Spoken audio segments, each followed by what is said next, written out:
Good morning. You're joining me on a very chilly commute today. As you can see, I'm completely surrounded by ice in my car, so we're going to have to wait for it to defrost. Anyway, today I want to talk about the PlayStation VR and has it got a problem with the amount of games that are being released?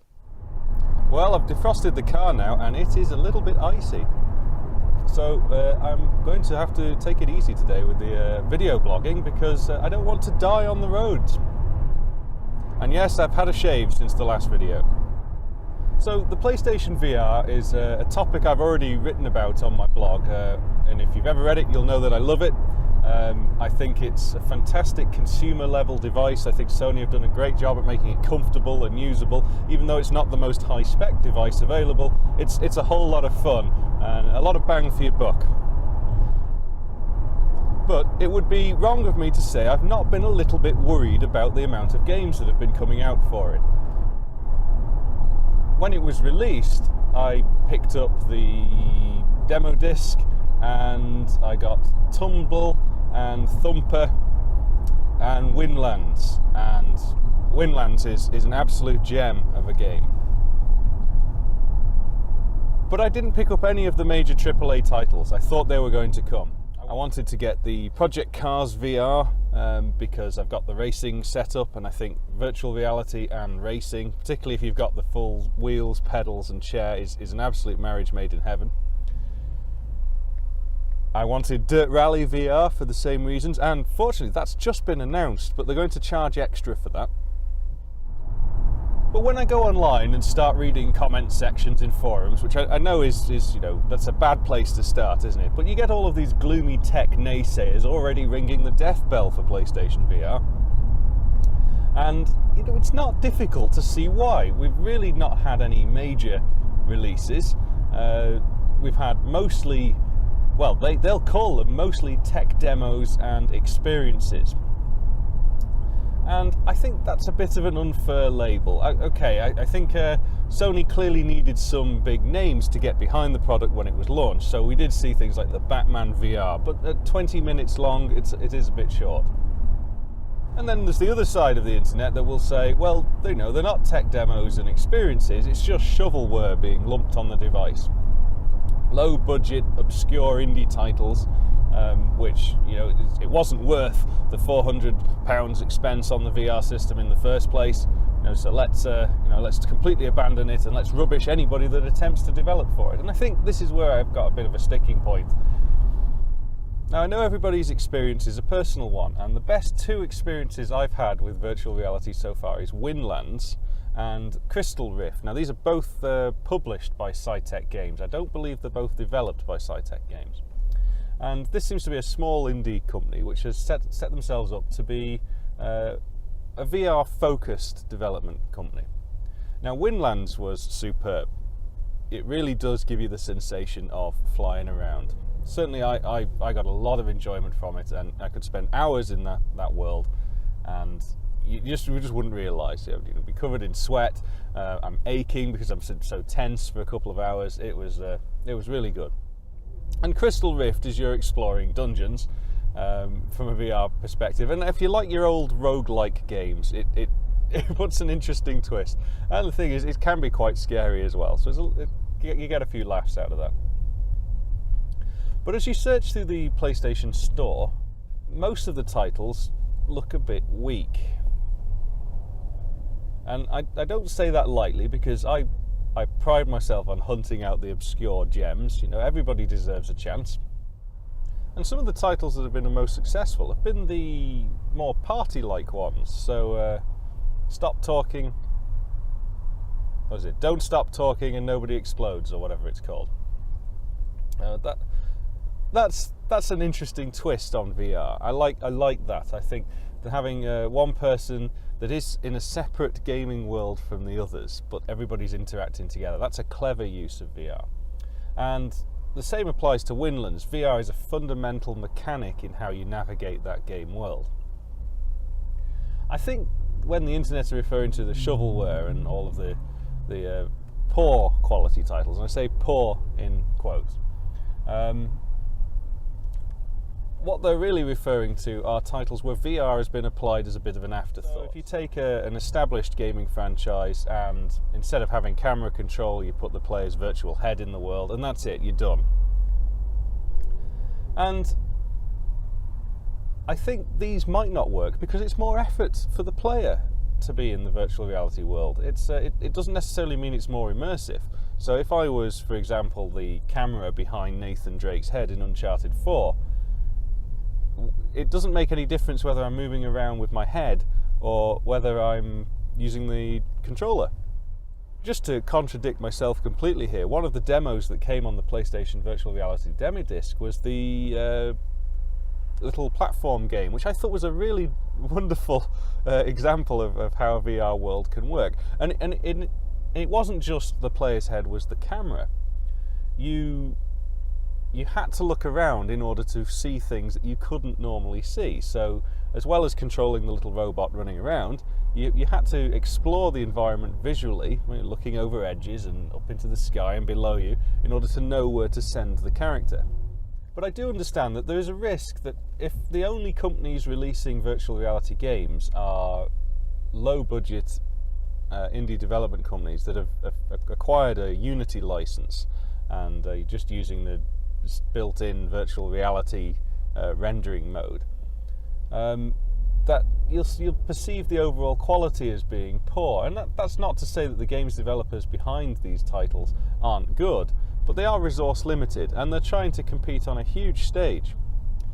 And also, I guess that they're cashing in right now because there aren't any AAA titles on this platform. Why not? Get the indie developers out there in force. Get your title in before the AAAs start to land.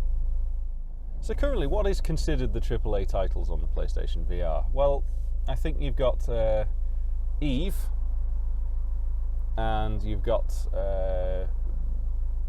Riggs, where the studio apparently has just gone bust. Drive Club, which people have said doesn't look very good. I played the demo of Drive Club. I don't like it from a racing perspective. I like my racing to be simulation accurate. Now, of course, the other side of this are the experiences that it's available. I've been repeatedly blown away, and everybody that I introduce virtual reality to in my house always get to do this first. I use it as a tester so they can find their VR legs. But I like Allumette, which is the experience where there's a little girl with matches reminiscing about what happened to her family. And you as the player just stand in this world and you observe what's going on. But the fact that you can look under the bridge and you move your head around in this world is really engrossing. It's like being inside an Aardman animation. AAA developers probably also have additional pressure, is that they're expected to release games now to a particular visual quality. And there's no denying that virtual reality requires some significant processing horsepower to deliver the effect. And perhaps this is another reason why low-budget indie development studios are currently winning the race in the number of titles being released for VR. They don't have the resources or time to produce very high-resolution assets to use in their games, whereas the AAA companies are expected to now. People will still, sadly, in this day, buy a game based on what it looks like and not how it plays. And they'll even be irate enough to say, well, I bought this console because it's going to make my games look good. Well, now I need to buy a higher power console to make my games look just as good. And I don't understand that mentality personally. Games have always been fun, even when they were ASCII characters bouncing around on a screen. Perhaps another reason that the VR hasn't really attracted the AAA titles just yet is the install base large enough for the AAA companies to risk the investment in the extra development required. We've all been led to believe that the PlayStation VR has been tremendously popular. It has become difficult to acquire. It seems every time a batch of stock comes to the UK, it's out of stock within 24 hours. But I'm unaware of what the real figures are. Please excuse me whilst I'm dazzled by the obscuring fog of the north. The next AAA title on my radar for PlayStation VR will be Star Trek Bridge Crew. Now, I'm a little unsure about this. Firstly, I'm suspicious of any game that was meant to release 3 months ago and suddenly said, well, we're definitely not ready for this. We need a major delay in our release schedule. It's perhaps naive to think now that, well, actually maybe they're just putting some real finishing touches, really final polish on the game. There's clearly something fundamentally wrong with it if they need to delay it this long. I was right with Watch Dogs and I'll be right with this, which is a shame because I'm a huge Star Trek fan and I quite liked the idea of it, but the the price was a bit frightening. It was on the PlayStation Store for £50, which at £50 I really do hope it's going to be more than just an experience, to coin a term that I used earlier. I don't want it to be just sitting down using a control panel in virtual reality. I can do that without the need for the headset. And perhaps this is what the developers have got a bit worried about. I want to be able to walk around the Enterprise. I want to walk around the ships. I want to go into the holodeck. I want to live in the Star Trek universe. I don't really want to just sit on the bridge at a control panel. I just don't need the virtual reality for that. I think I'll pick up this Eagle flight, though, when it comes down in price. One of the frustrating things I've noticed about the PlayStation Store is when virtual reality, when it first came out, most of the games were quite cheap, obviously to lure people into buying them, and then they've all suddenly shot up to full-price titles. I wonder if people really do relate price to quality on the PlayStation Store. So a lot of these independent titles are, a couple of pounds, $2.99, $3.99, and I think you get what you pay for on the whole in terms of the polish and presentation. But that doesn't necessarily mean that $2.99 reflects the fun factor of the game. And so I'm going to continue picking up the $2.99 and $3.99 titles, particularly for my VR. I think it's wrong to say stuff doesn't exist for the PlayStation VR. I mean, are they expecting huge franchises to be released every single week? That's also unrealistic. I don't know what the happy medium is for people. I hope that the VR system is still alive and kicking in 2 years' time. I will be sad from a personal investment perspective, but less so than I think I'll be sad about it being a missed opportunity. And I wonder if it will be a failure because people's expectations were too high, or people's expectations of its support were too high. I think the investment required to develop AAA virtual reality titles is a lot higher than we imagine. I'm hoping I'll get to use my virtual reality headset for a good 3 or 4 years yet, or at least if the technology doesn't take off, I hope I get lots of fun out of it. But I hope it's superseded. I hope that the next generation of VR is just as immersive and can provide all of the things that are upsetting people. Do I feel that most people are abandoning the VR platform because the games don't look very good? Or do I feel that they're abandoning it because they don't play very well? It's probably a bit of both.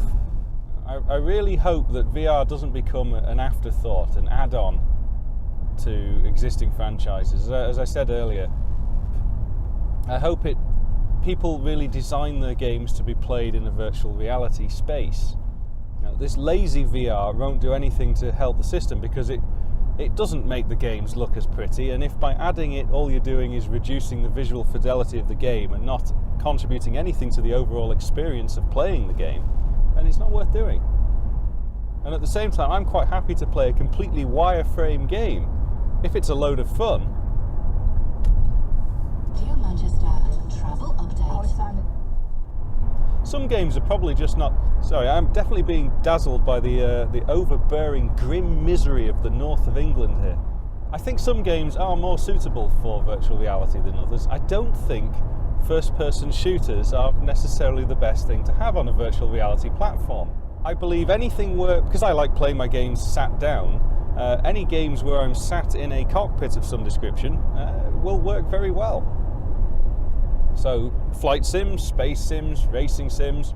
Saying that, I suppose Windlands is a first-person game, but the nature of its first-person mechanic is different. It probably wouldn't be acceptable for the Call of Duty fans. Having a staggered movement and sort of chunky rotation, I'm sure will be the excuse for many losses in battle. So please let me know what you think about virtual reality if you've had a chance to use it. I think it's here to stay, but I think it's got an uphill struggle.